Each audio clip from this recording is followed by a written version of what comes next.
Assalamualaikum warahmatullahi wabarakatuh. Saya akan mempresentasikan hasil PTT saya yang berjudul Pariwisata Digital.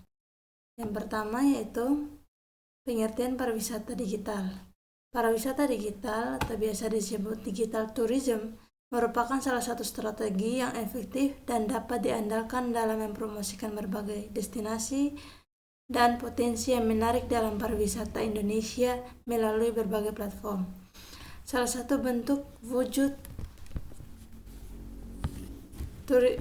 digital tourism adalah mengembangkan pariwisata di Indonesia dengan bergabung generasi pesona Indonesia atau biasa disebut Gen B.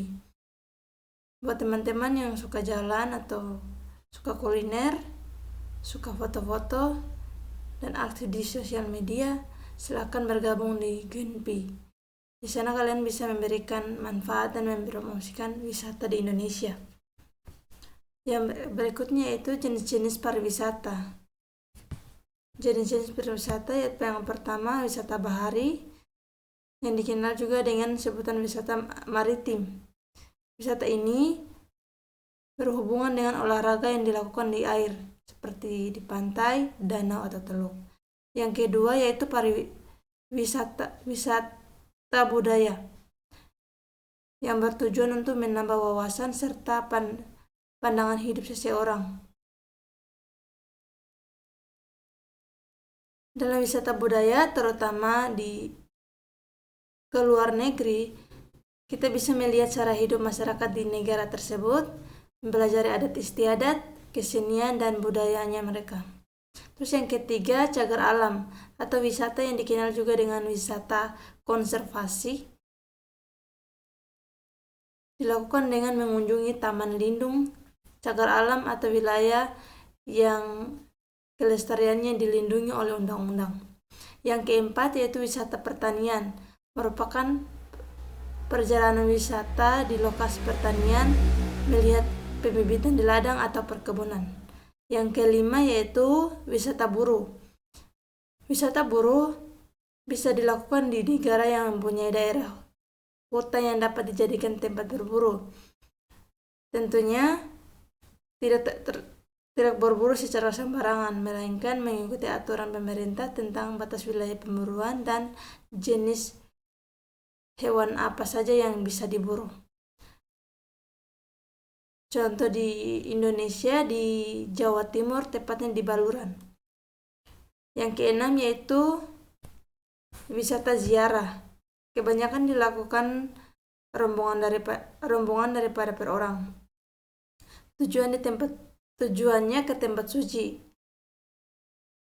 atau makam orang yang dianggap berkuasa atau suci, atau makam orang yang besar dan pemakaman tokoh yang terkenal.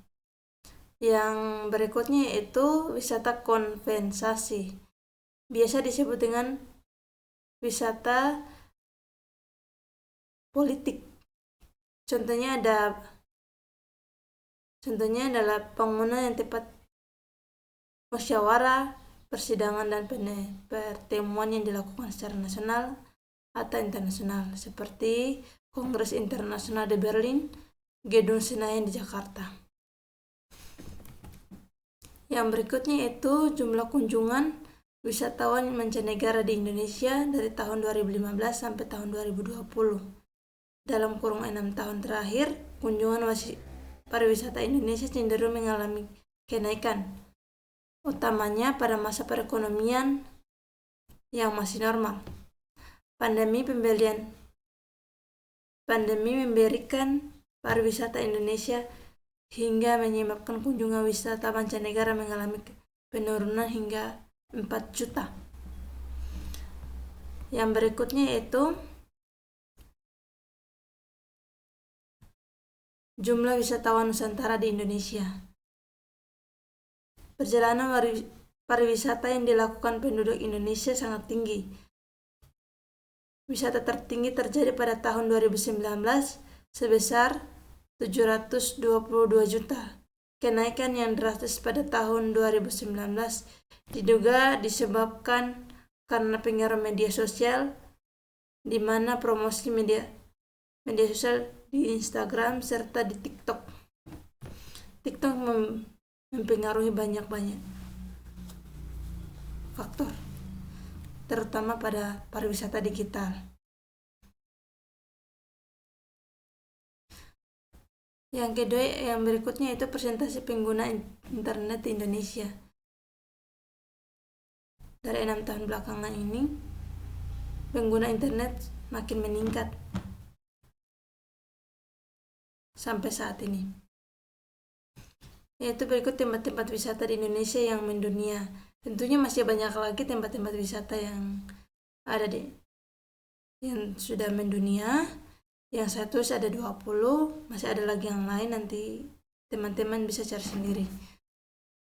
Ada Bali, ada Taman Nasional Komodo, Taman Nasional Bunaken, Raja Ampat, Derawan, Wakatobi, Gili Trawang, Bukit Waringin,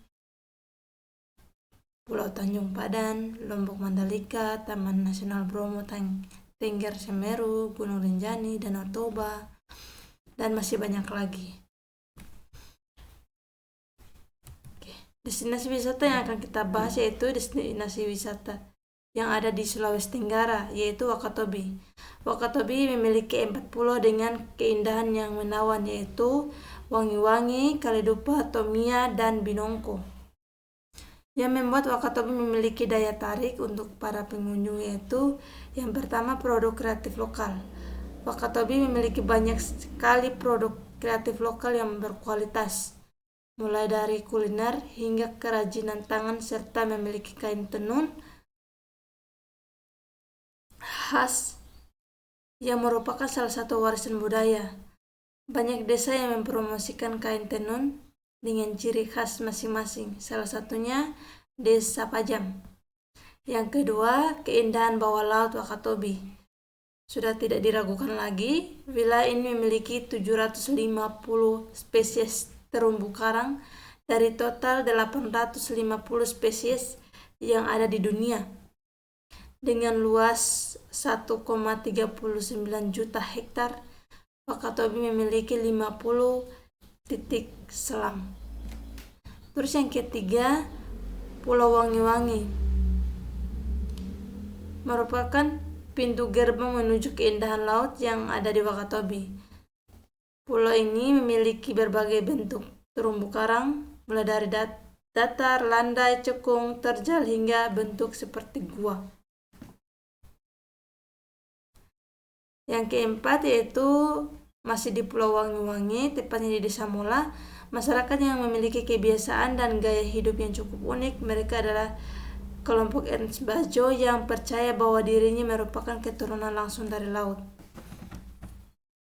Tentunya belajar dari kearifan lokal suku Bajo sangatlah bagus.